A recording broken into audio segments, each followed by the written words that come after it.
Vamos a analizar un caso real que ocurrió en Perú. Imaginen la situación. Consigues un nuevo trabajo, al poco tiempo comunicas que estás embarazada y semanas después te encuentras con una carta de despido, pero sin una explicación clara. Esto es justo lo que le pasó a una trabajadora, y su historia nos plantea una pregunta clara. ¿Dónde está el límite del poder de una empresa? Es un caso que nos habla de la lucha por la justicia, cuando las decisiones importantes, las que te cambian la vida, se toman sin transparencia. Bueno, para entender bien el impacto de todo esto, lo primero es ver la velocidad a la que ocurrió todo. Es que la historia de esta empleada del sector público se desarrolla, fíjense, en apenas unas semanas. La cronología, la verdad es que lo dice casi todo. En menos de 3 meses, lo que empieza como una oportunidad profesional se convierte de repente en una batalla legal. A ver, la contratan en abril. El 19 de mayo solicita su baja por maternidad y para el 23 de junio ya tiene en sus manos la carta que pone fin a su contrato. La secuencia, pues, ¿qué vamos a decir? Resulta como mínimo sospechosa.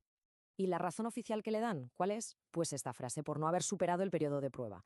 Pero claro, ¿qué significa eso exactamente? La justificación era, pues eso, una frase vacía, sin detalles, sin informes de evaluación, sin explicar qué criterios se usaron, una respuesta que en lugar de aclarar nada lo que hacía era generar todavía más preguntas. Como es lógico, la trabajadora no se quedó de brazos cruzados, no aceptó esta decisión y presentó un recurso de apelación. Y en ese recurso planteó varios puntos clave que, de hecho, ponían en jaque la legalidad misma del despido.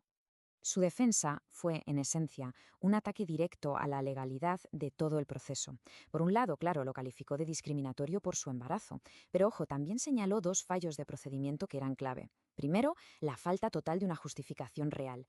Y segundo, que en la carta se mencionaba un memorándum, un supuesto informe de evaluación que ella jamás vio, un documento fantasma, por así decirlo.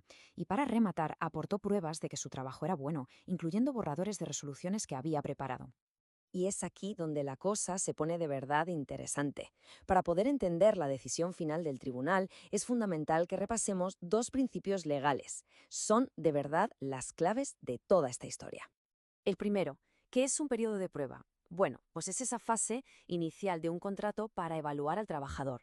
La ley sí que permite a la empresa terminar el contrato si no se cumplen las expectativas, pero, y esto es importante, ese poder no es absoluto, no es una carta blanca para despedir sin más, tiene sus límites. Y ahora vamos con el segundo concepto, que es la pieza clave que lo cambia todo, el deber de motivación. Esto es básicamente una regla para evitar la arbitrariedad.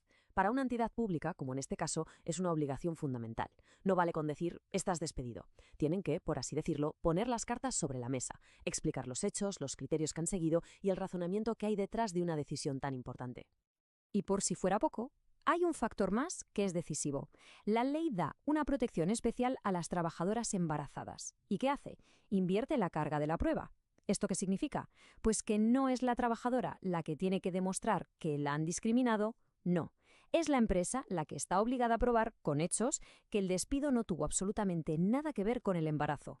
Bueno, pues con todos estos elementos sobre la mesa, los hechos, los principios legales, el caso llegó finalmente al Tribunal del Servicio Civil de Perú, que tenía que tomar la decisión definitiva. Y aquí, claro, la gran pregunta era, ¿iba el tribunal a sentenciar que había sido un acto de discriminación por el embarazo? Pues no exactamente. La respuesta del tribunal es más sutil de lo que parece y nos enseña mucho sobre cómo funciona la justicia administrativa. Porque el tribunal, en realidad, no llegó a valorar si hubo o no discriminación. ¿Por qué? Porque encontró un fallo previo, un defecto de forma que era mucho más fundamental.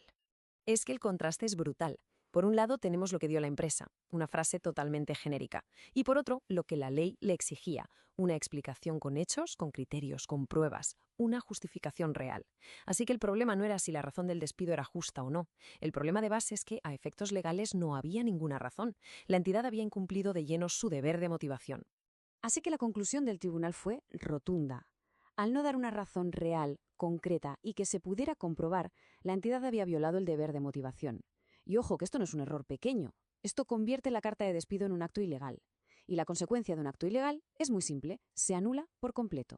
Es decir, a efectos legales ese despido es como si nunca hubiera ocurrido. Vale, el despido es nulo. Pero, ¿qué significa eso en la práctica? ¿Qué consecuencias tiene tanto para la empleada como para la entidad pública?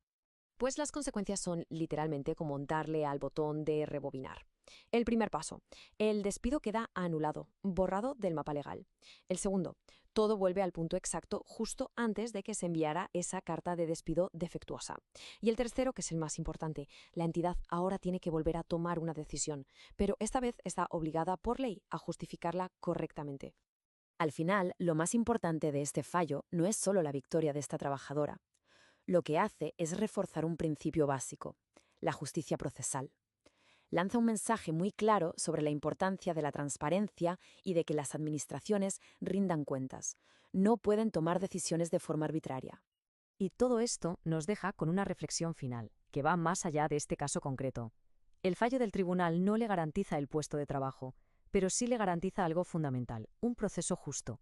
Esto nos obliga a pensar en el verdadero valor de la transparencia como un mecanismo de control del poder. Y nos deja con una pregunta en el aire.